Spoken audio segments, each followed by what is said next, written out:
Sige, pag-pray po natin si Zaira. Sige, pwede po ba natin ituon ang ating mga kamay para sa kanya? Sige po.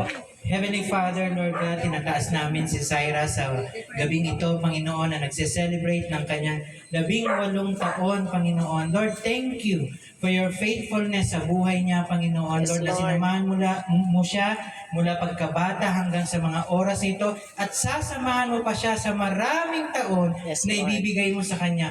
We declare right now good health sa kanya, Amen. Lord God, in the name of Jesus. At Lord, dinedeklaraan namin siya yung mga dreams niya, Lord God, ay marating niya, Lord God, yung kanyang destiny, Lord God, in the name of Jesus. Lord, pagpalain mo si Zaira, Panginoon, at Lord, ingatan mo siya, O God, at samahan mo siya ng iyong banal na presensya. Ito po ang aming samad dalangin. In Jesus' name we pray. Amen. Amen.